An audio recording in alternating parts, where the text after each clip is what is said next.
Hello and welcome to The Shift, the podcast that aims to tell the no-holds-barred truth about being a woman post-40. Created and hosted by me, journalist and author Sam Baker. Dubbed the Queen of Crime, Val McDermid has written 35 books. She thinks she's stopped counting. Sold over 17 million copies and been translated into 40 languages. She's created countless female sleuths, but is probably best known for one of her male ones, Dr. Tony Hill of the TV series Wire in the Blood. She also created Traces, the BBC series aired earlier this year, starring Martin, Line of Duty Compston. Now 65, she's gone back to her youth. In her new book, 1979, Val explores what it was like to be a young female journalist in the male-dominated tabloid newsrooms of the late 70s. And she should know, because she was that hack. They realised that I was probably worth keeping on. It was also slightly embarrassing for them because I won the National Trainee Journalist of the Year award. Yes. At 16, she became the first ever state school-educated pupil from Scotland to go to St Hilda's College, Oxford. Val lives not far from me in Edinburgh, so she popped round to hang out with Sausage the cat and chat about being a young lesbian in a man's world, anger, ageing, and discovering an unexpected cure for hot flushes. I love this. Does it ever get easier, the kind of book publication process? Publication process, I suppose, it varies from book to book, really. I mean, this one's been completely full on because it's the start of a new series. It's moving in a new direction. And also, I think, because we've had 18 months of lockdown and everybody's excited to have something to talk about. The basic process is still pretty much the same. The proofs go out, people start reacting, you'll do some media, and then the book comes out, and then you've got the nail-biting waiting for how the actual people who've parted with money to buy the book feel about it. That's where the word of mouth begins. But I still get the same thrill, that moment when the proof lands and you actually hold it in your hand for the first time. That's still really exciting. That's the first time it feels like a book, even now. Yeah. Is it book 35? I'm not counting. You've got to the point where you don't count anymore. It depends how you count as well. I mean, I've written things other than crime fiction. I mean, I did the Northanger Abbey book, and I did a kids book, and I've done a couple of non-fiction, and I've done selections of short stories. So yeah, this will be 35. So I don't do the sums very often. The children's book was My Granny as a Pirate, wasn't it? Mm-hmm. Loved that. I say to people, of course, that's non-fiction. Totally. Tell me a bit about Ali Burns, then. Ali Burns is going to be the protagonist of 5 novels, starting in 79 and running at 10-year intervals till we get to what I think of as the last year of normal life in 2019. And she starts off as a journalist in 1979, where she's working for a Scottish tabloid newspaper. And this is her first real job in the spotlight, and she's determined to make an impact. She wants to be an investigative journalist. She has a certain idealistic view that working people deserve newspapers that are informative as well as entertaining, which is something she shares with me. Essentially, this is a story about Ali trying to get by in what is a very masculine, kind of misogynist, homophobic, racist, sectarian world, and to take the first steps on the career she wants to have. So she encounters various stories that she can pursue. As a woman in the late 1970s on a newsroom, she gets consigned to miracle babies and fluff, really. The weather story. I did the weather story myself more times than I can count in the late 1970s. I once, on a day when there was really no weather, wrote a story essentially saying the 939 from Cockbridge to Tomintoul is open. Drive it quickly while you can. So there's that kind of nonsense. And there were only 3 women on the staff, in the news staff on the Daily Record when I was there. And we were not allowed to be on shift together because the general view was that if you had women on shift together, they would just sit about and gossip. But when men sit around and talk about football, it's not gossip. No, that's important, manly things. So it was a strange place. It was a strange world to be working in. And Ali inhabits that world. And she's not me. She's very definitely not me. She's a very different personality from me. But I gave her some of the trappings of my life and quite a lot of the anecdotage. I was listening to a podcast this morning. I can't remember which one. You started telling a story about a death knock with 4 lads who died in a car crash. And I was thinking, hang on, I read this yesterday.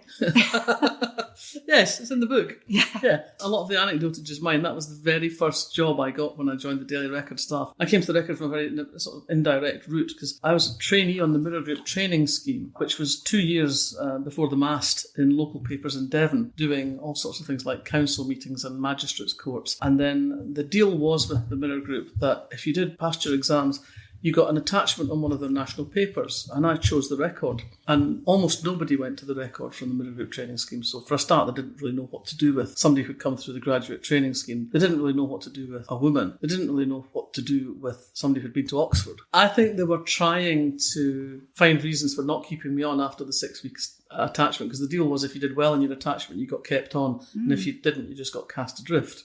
So day one, I turned up for my day shift, and I was sent down to Ayrshire to collect pictures and interviews with the families of 4 dead teenage boys who'd been in a car crash the night before. They thought that would finish you off. They thought I wouldn't be able to do it. They thought they could reduce me to failure on the first day, and I proved them wrong conclusively. And they did everything they could in those first 6 weeks to make me want to go, because they didn't put me on the regular rota. They just told me day to day what shift I was on. So I'd go from a day shift at 9 o'clock in the morning start to a night shift at 7 at night, and it finished at 4 o'clock in the morning. And then I'd be on the day shift. Yeah, back to back. It just shifted me around. I'd been day shift, night shift, day shift. The news desk said, "Oh, it's just whenever we need you." As I said, really, they were trying to push me out the door. And grudgingly, I think after about a month of this, they realised that I was probably worth keeping on. It was also slightly embarrassing for them because I won the National Trainee Journalist of the Year award. Yes. And part of my prize was being sent off to interview Prince Charles. So they'd have looked a bit stupid if they'd dumped me at that point. So I got kept on, and I was there for a couple of years. But it was hard work to keep your head above water in that environment. And I'd been fortunate or unfortunate in some senses that I have a substantial capacity for drink, so I could hold my own in the pub, which was another key measure of success. Could you go to the pub and keep drinking at the pace they drank, which I could. Offices back then, I mean, even 10 years later in the late 80s, it was smoking, drinking, long lunches.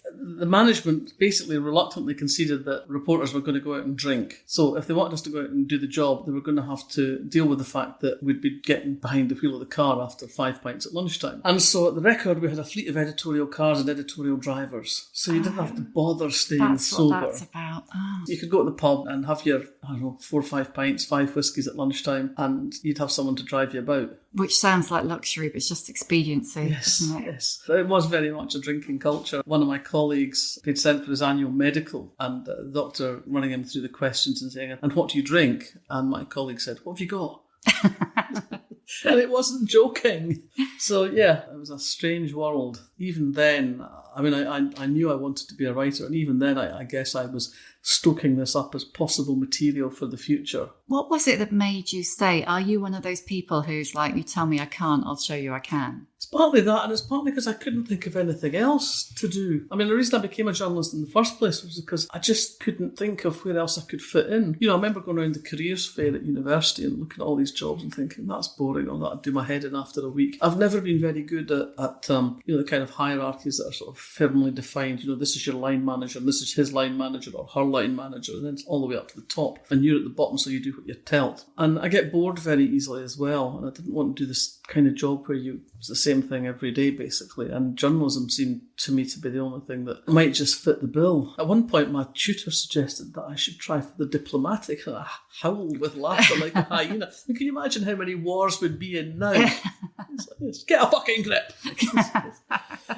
Journalism for me was really the only feasible home that I could think of. Also, in many ways, it was the golden age of working in newspapers, although for a woman it was really difficult. I was very poorly paid as a trainee journalist. When I went to the record, my salary doubled overnight. Our salaries climbed steadily in a time when, for a lot of people, that wasn't happening at all. And by the time I quit in 91, I was Northern Bureau Chief of a national newspaper. I had a substantial salary, I had a company car, I had an expense account, I had a newspaper allowance. I carpeted my homes with the newspaper allowance. I used to let it stack up and claim it quarterly. Oh, sorry, my brain just flatlined then. Oh, that's a menopause thing. I've forgotten what I was going to ask you. God, that is so annoying. Do you do that? Yes. Oh, don't worry. Literally my partner's just coming out of the menopause, and when we were in New Zealand, made a really fascinating discovery. She'd been having various symptoms, and we'd been in New Zealand for about a month, and she said, I've not been having the same menopause symptoms at all. And she mentioned it to a colleague of hers who's a medic, and he said, have you been drinking the beer? And apparently New Zealand IPA in particular, they use a particular New Zealand hop. And they don't pasteurize the beer, so it's very high in what's called phytoestrogens. And this has an effect, obviously. You're drinking beer that has all these phytoestrogens in. Research has been done, but of course, it's only been done into the effect on men, growing men boobs. Oh, for God's sake. So, I mean, and he said to her, if there's sufficient phytoestrogens to make men develop boobs, there's probably enough phytoestrogens in there to combat the effects of the menopause. So, So you're shipping it back now? No, you can't export it because it's not pasteurised. So that's a good reason for menopausal women to go to New Zealand. Yes. Just another bloody thing that's excellent about New Zealand. God. So are you and Jo, your partner, roughly the same age? No, she's quite a bit younger than me. So how was yours? Almost insignificant, really. The only thing I suffered from was really, really heavy periods for about 3 years. Insanely heavy. But apart from that, I had these strange head sweats. My head would break out in sweat. Just my head. Yes. The sweat was dripping off the back of my hair. Yeah. And it would last for about 5 minutes and then just stop. And there was no particular stimulus for it. It just happened. And then stopped, thankfully. Oh, I get that. I mean, I've got a lot of hair. If I go for a walk, I come back, my top half of my body will be drenched. Yeah. I was going to say I don't get hot flushes anymore, but I can still get that. No, I never had that, fortunately. I was lucky, really lucky, because my mum had a really, really tough menopause. So I completely feel I dodged a bullet there. Were you aware of that? You weren't living with her at the time? Yeah, I was. She had an early menopause. She was only in her 30s when she started going into the menopause, and she didn't have me till she was 31. So most of when I was a teenager, she was spending chunks of time just taking to her bed because she just was so ill. And yeah. It's interesting that you were aware of it, because a lot of people say that they weren't aware of their mums having it, but I guess she was that ill. Yeah, she had a tough time of it. As I say, I feel I really dodged that bullet. You really did. To go back to you and Ali and that. So you grew up in Fife, and then you were, is this right, you were the first state school educated pupil to go to Oxford? Not to Oxford, to St Hilda's. To St Hilda's. Yeah, there'd been people before me at the wider university, but I was the first one that St Hilda's had ever seen. Did they know what to do with you? I think they were a bit taken aback. I was only 16 when I went for my interview because I'd skipped a year going up to high school, and the principal said to me, "We've never taken anyone from a Scottish state school before." And, I was 16 and brass-necked, I suppose, and I just said, "Well, it's about time you started." She said, "You're very young.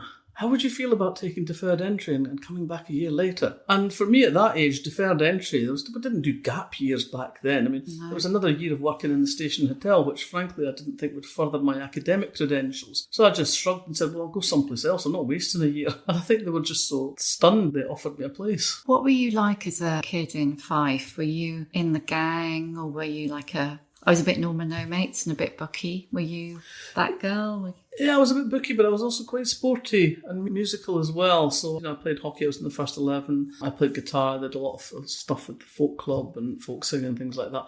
But also I was, I think, a bit of an outsider. And part of that was circumstantial, because I used to spend weekends, much of my school holidays, with my grandparents, who lived in East Weems, which was 8 miles away, which, might as well be on the other side of the planet when you're a kid. So I had this slightly strange experience of, during the week, I'd be going to school with the kids who lived in my street and nearby. And then at the weekends, I'd be with a whole other bunch of kids who had their school relationships. And then I'd turn up for the weekends. So I never quite fitted in either place. So I always felt slightly on the outside wherever I was. And also I read voraciously. When I was separated from Kirkcaldy Central Library for any length of time, I felt bereft. They didn't have a library in East Weems. They just had the library bus that came round on Mondays that I wasn't allowed to enter because I didn't live there. Oh, no. It was like this sort of child with their face pressed up to the glass looking at the books and like, I don't want a book.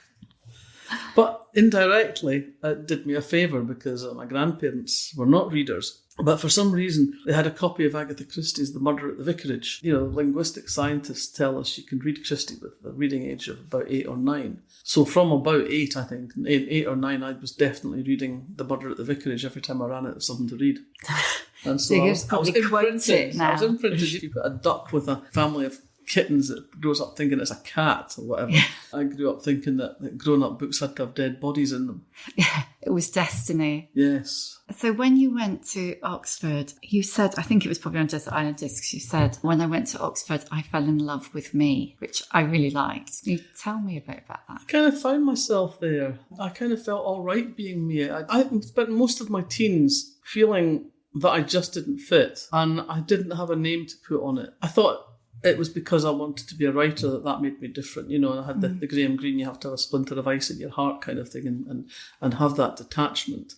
But really, the reason that I felt like an outsider was because of my sexuality, because I was a lesbian and I had no way of understanding that. There were not lesbians when I was growing up in Fife. You had these vague rumours of these things called lesbians, but nobody had ever seen one or knew one. You know, it was always somebody's cousin once met somebody that thought they might know one, you know. Did you have that thing where there were like two maths teachers who lived together, but they were just good friends? Yeah. Because we had those. Yeah. Well, the gym teacher and the maths teacher and two of the librarians who definitely lived together were just good friends. But also, I mean, there was a tradition that had started after the First World War of there not being enough men to go around.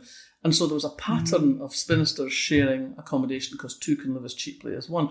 And that hadn't quite disappeared by the 60s. It was still a kind of valid notion that two women might well live together because it was cheaper than being by yourself. And there was certainly no other kind of template for being a lesbian. There was really no lesbian fiction to speak of. No. Part of the Well of Loneliness, and that wouldn't really make you feel like you wanted to be a lesbian. And there was no images of lesbians in movies or on the television or, you know, in the papers even, you know. There were sort of strange allusions to strange women. Yeah. But in the 60s when I was a teenager, it didn't exist. So for me, the template of emotional life was straight because there wasn't anything else. It also, I think there's a thing that's complicated for young girls, young women, because when you're a teenage girl, your emotional relationships are centred in your friendships. Teenage girls have very intense emotional relationships. I mean, you read someone like Megan Abbott and her novel, you completely understand the intensity of those relationships. I mean, it's like the boyfriends are almost incidental. There's a performance of going out with and being in love with. And so it didn't seem odd to me that my emotional attachments were all centred on my female friends. And, you know, you went out with lads and that was fine. It wasn't unpleasant. For me, there was always a sense of, is that it? It was like Peggy Lee, you know, is that all there is? And so I guess for me, when I went to Oxford, that was where I found me, really. In the process of 3 years at Oxford, someone gave me a copy of Sexual Politics, Kate Millett, and that was like a bomb exploding inside my head. It was a book about feminism, but it was also about literary criticism, which was the world that I was inhabiting on a daily basis. And it completely transformed the way that I looked at what I was reading and the way I looked at my life, and it was so exciting. The excitement of that moment was just remarkable. And I spent the weekend reading this book, and I went into my tutorial the next week, absolutely overflowing with excitement. And my tutor, Anne Elliott, lovely woman, but sort of, I suppose by that point she must have been in her 50s. And she had sort of, you know, brilliant white hair and a perfect chignon. And she was always perfectly, immaculately turned out. And she was Christian. She specialised in Spencer and Sydney. And she was very proper. She was ferociously bright. And she had her own little rules. You know, she wouldn't open the sherry bottle till the 6 o'clock tutorial. And she wouldn't smoke until the 6 o'clock tutorial. So I always went for the 6 o'clock tutorial. Yeah, totally. So I went in and for 10 minutes I just held forth about I'd read this book and how amazing it was and how extraordinary it cast a new facet on all that I was reading. And she listened, nodded patiently and said, and then she said, "Ah, yes, dear Kate." I went, what? And it turned out she had been Kate Millett's supervisor for the PhD thesis that turned into Sexual Politics. And that just about blew my head off in a different kind of way, thinking, I wish I'd been a fly on the wall for those tutorials, for those supervisions, because they must have been extraordinary and explosive. And she was someone who would argue her corner very, very clearly and clinically, but she did not shy away from difficult discussion. I once had a 3-hour tutorial with her about King Lear because she wouldn't give an inch on the Christian interpretation of King Lear, and I wouldn't give an inch on my interpretation of the tragedy of Cordelia's inability to express love and Lear's inability to hear it. So I just can only imagine what it was like, a tutorial between Anne Elliott and Kate Millett. Amazing. But that, as I've said before, that led me to the feminists, and the feminists led me to the lesbians, and the rest is history and how my life changed, really. You were a young woman working on the Daily Record. Yep. But You were also a young lesbian working on the Daily Record. How was that? Were you out? Were you? I was out, and then if you see, I was entirely out in my private life. But if somebody asked me straight out, then I would tell them. And sometimes people would just laugh and say, "No, you're not. You're just making that up." Because of course, what you would make up is I'm a lesbian. You're just making that up, so we'll leave you alone. Yeah, just doing it to wind you up. Yeah. So, mind you, it probably would have worked. Yeah. Well, for all the kind of underlying levels of misogyny, I didn't really face outright hostility. People were not horrible to me because I was a woman. They spent most of the time being baffled. Like, why is a woman wanting to do this? Why would a woman want to be here? Why would a woman want this life? Surely there must be something else you could do. Maybe you could get a job on the women's page. It wasn't hostility. It was just that this is not the sort of thing you should be doing. Just a complete lack of understanding as why you would want to do it rather than... Yeah. It's so weird, isn't it? You said that you felt like you needed not to be in Scotland in the late 60s and 70s.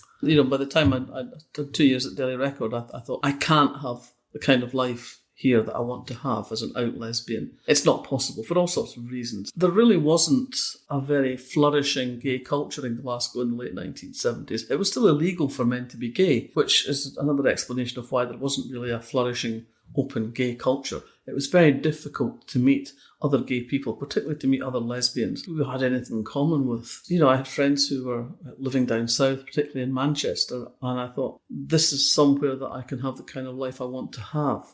And I'm going to be hog-tied at every turn if I try to have that kind of life here in Scotland, so I have to go. A job came up at the Sunday People. I was kind of headhunted for it, and I went off to Manchester thinking, okay, well, let's give this a shot and see if that's any better. And it was indeed better in so many ways.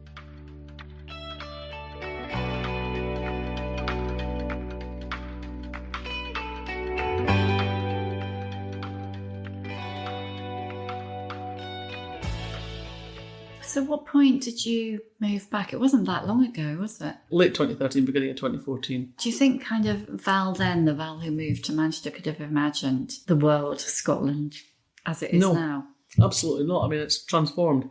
When I came back to Scotland in 2014, it had just been voted the most friendly place to be gay in Europe, which was something I could certainly not have imagined when I was, sort of 24, heading off to Manchester with my red spotted handkerchief on a stick. I never felt at home in England, though. I never felt this is my country. I know a lot of people will find that a very odd thing, but it just didn't feel like home to me. It was different politics, a different history, a different culture, different speech, even. When I went to Oxford, nobody understood what I was saying because I come from Fife and I taught like that, Ken. Yeah. And I've still taught like that when I'm going back to Fife, when I'm talking to folk for Kirkcaldy, because I'm not talking down to them, but it's just the way I talk. But hearing that tongue in my head makes all the difference to me. Yeah, you don't have to speak, I suppose, English, Scottish. Yeah. I was of the generation who were always told off at home and at school for speaking in Scots, and I love that it has become respectable again, now, certainly in literary terms, because the great difficulty we have is rendering it on the page, because it's always been a spoken language, and the literature of Scottish writers has, by and large, in modern times, once you get past people like Dunbar and Barber, and to a degree Burns, it's been written in English, so we don't have access to the same written language. So that makes it slightly more difficult to communicate in Scots, because three of us will spell the same word in completely different ways, or have a slightly different word, because like Doug Johnson's got this great series of novels featuring a family of 3 generations of women who are undertakers and private eyes, and they're called the Skelfs in his books. That means a splinter in Edinburgh, but in Fife we called it a skelb, so it doesn't have the same resonances for me. So there's all these things to balance. But yeah, the language was different. And I've never read him. What are they called, those books? Doug Johnson's the first one's called A Dark Matter. A Dark Matter. I'll have to check it out. Then it's The Big Sleep, and then it's The Great Silence. They're really good. Sold. Why do you think the Scots crime writing scene is such a thing? Because I don't think it's a coincidence that William McIlvanney wrote Laidlaw at a time when Scotland was talking about devolution, about a devolved parliament, and thinking about who are we, what kind of country are we, what kind of country do we want to be, trying to define ourselves not in opposition to the English. And Laidlaw came along at a time when we were starting to ask those questions about ourselves, and it is such an absolutely archetypal Scotland of its place and time novel. Willie demonstrated that you could write a novel set in working class Scotland where people had the speech rhythms of the streets and it sounded and read like Here and Now in Scotland, and you could use the crime novel to tell a story about modern Scotland. Nobody had done that before. With any kind of literary movement, you just need somebody to open the door a wee bit, and then the next little wave pushes it open a bit further. And that was kind of me and Ian Rankin 10 years later, being excited and inspired by McIlvanney and wanting to write about modern Scotland, wanting to write about the country that we inhabited and that we loved. There are very particular elements of Scottish writing in general that are well fitted to the crime novel. That interest in the kind of doppelganger that you get going back to like James Hogg and Robert Louis Stevenson. That also has what Hugh McDermid called the Caledonian anti-syzygy. So that yoking together of two opposing forces. On the one hand, you've got Calvinism, and on the other hand, you've got the sort of Gaelic music and dance and laughter. And the tensions of those two can occupy the same space in our novels, but also they are shot through with the kind of black humour, which is what you need after centuries of being a poor working class country to survive. The Scots have always been able to laugh in the face of adversity and laugh at the rich and powerful, at the pompous. We've always been good at taking the piss. If you look at the work of Robert Burns, our national bard, much of it is taking the piss out of other people that are higher up or think they're higher up the social scale than he is. Those traditions, I think, all come together in the Scottish crime novels. Did you set out to write crime? Were you inspired to do that? Initially, I was going to write great literary fiction, because you come down from Oxford at 20 and you think, I'm going to write the great English novel. And I tried to write the great English novel, and the one thing I'll say is that I finished that first draft of my first attempt, but it was terrible.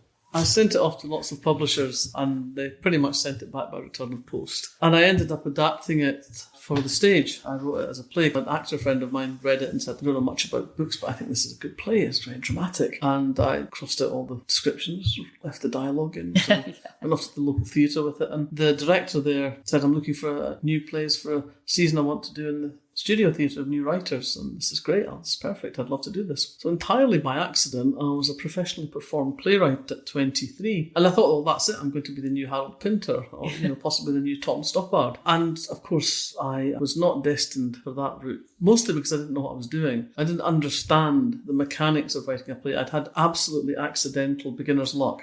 Right, so you'd just kind of fallen on the right pattern rather than knowing what you were. Yeah, and I tried to replicate this and I couldn't. And I just kept writing these really terrible plays. And after a couple of years of this, my agent fired me because I wasn't going anywhere and I wasn't making him any money. So that was that. And I still had this burning conviction that I was going to be a writer. I had realised by then the problem I had with writing plays was that I didn't know what the hell I was doing. And maybe I should return to prose and that I should go with something that I did understand. And I'd always read crime fiction ever since that first addictive encounter with Agatha Christie. And so I thought, I'll give it a try. I kind of know how that works.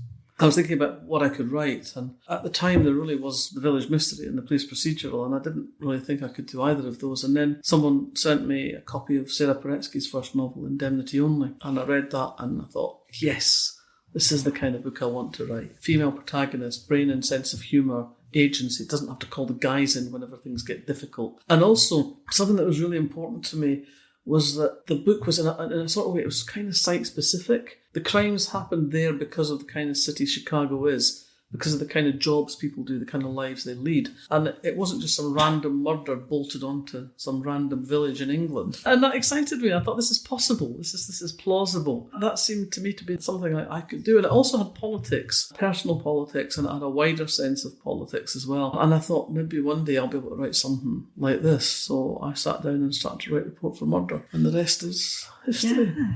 Oh, and here you are. Do you ever feel like putting your feet up? What would I do all day? Yeah. The ideas are not going to go away and leave me alone. So as long as I can forge the ideas into some sort of narrative shape and it works, then I'll keep going. And I trust my team to tell me when I reach the point where, frankly, this is shite. Yeah. Would you think they'd dare? I hope they would. Yeah, I've been with my agent, Jen Gregory, for more than 30 years now. It's longer than most marriages last. Yeah. My editor is not afraid to say, I don't think this element is working. But the conversation that we have together usually allows me to find a way through to make it better. And that, for me, is what the best kind of editorial relationship is, where it's a collaboration where she puts her finger and goes, it's not really working for me. And then I work out how to fix it. Have you always been quite, true to yourself? Or is that something that's developed as you've got older? I don't know. I'd like to think I have. I mean, I've always been bolshy. I mean, through the years, I've tried to stick up for what I thought was important. I mean, when I was a journalist, I was a union official. When I was an undergraduate, I was JCR president. Again, more out of a pragmatic desire to try and make things better for the life of people who actually lived in college than for any kind of great ideological thing. But I guess I've tried to identify the things that I think are important and prioritise them. Probably haven't always succeeded. I mean, sometimes I've probably been a completely useless bitch, but there you go.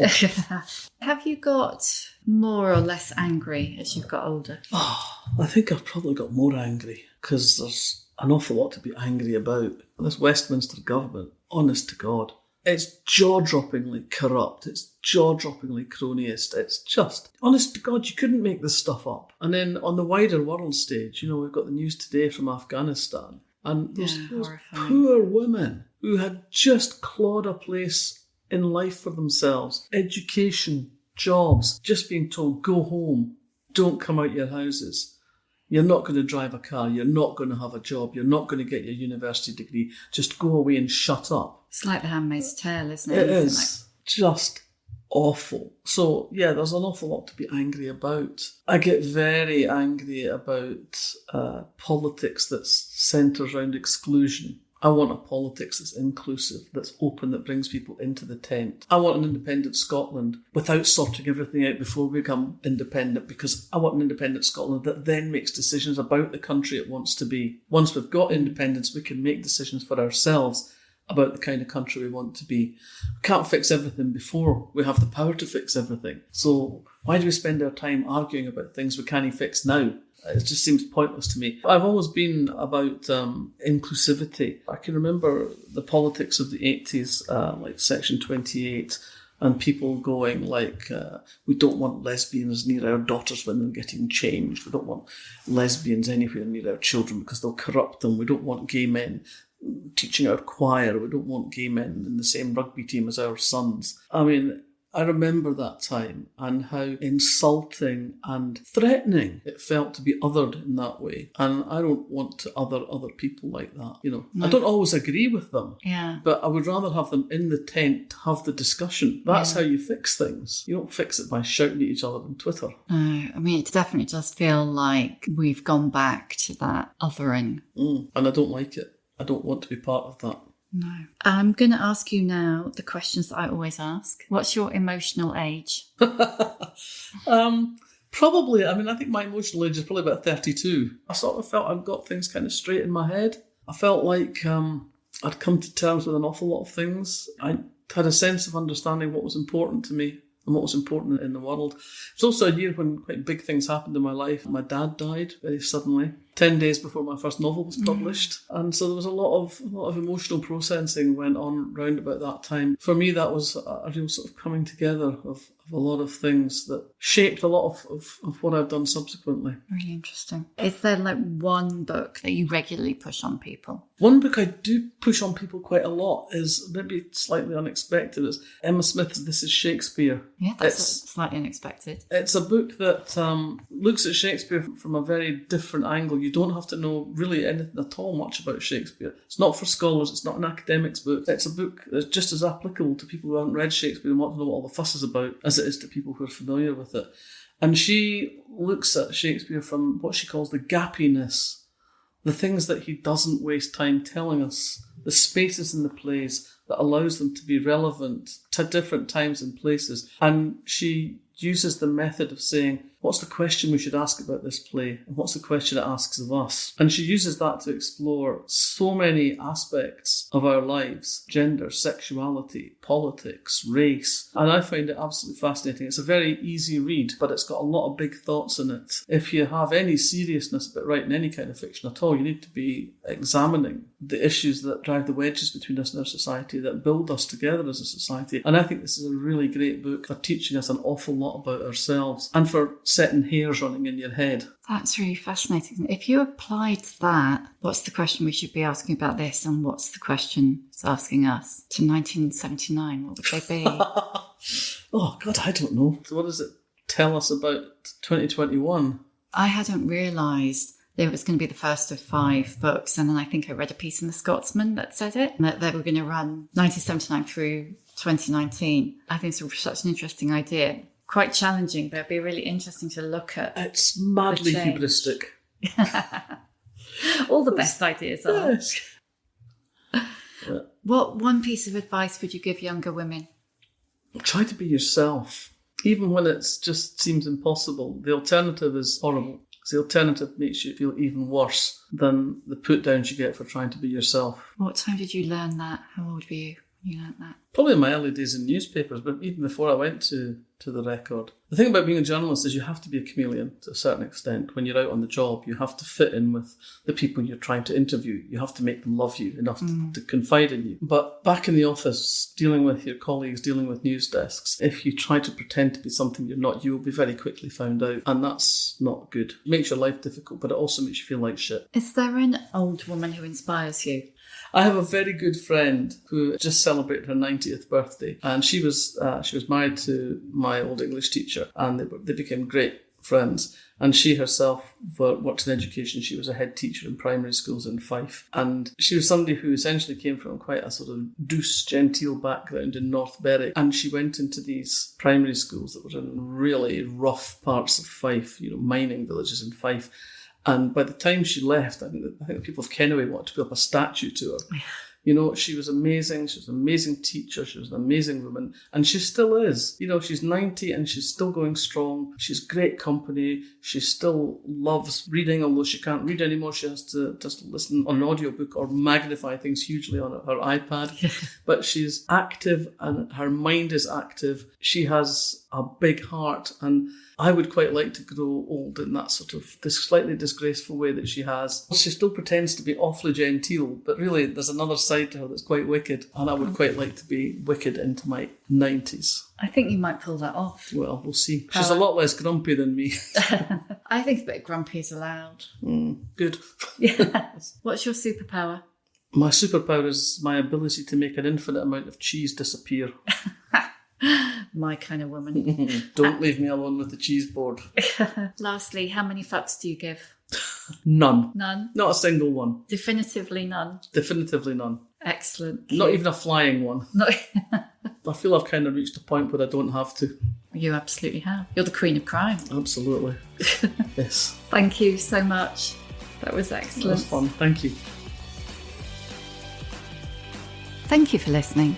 You can hear a new episode of The Shift each Tuesday on Acast, Apple Podcasts, Spotify, or wherever you get your podcasts. If you like what you hear, please do rate, review and follow, because it really does help other people find us. And if you'd like to know more about my own experience of shifting, my book, The Shift, How I Lost and Found Myself After 40, and you can too, is out now in paperback. See you next time.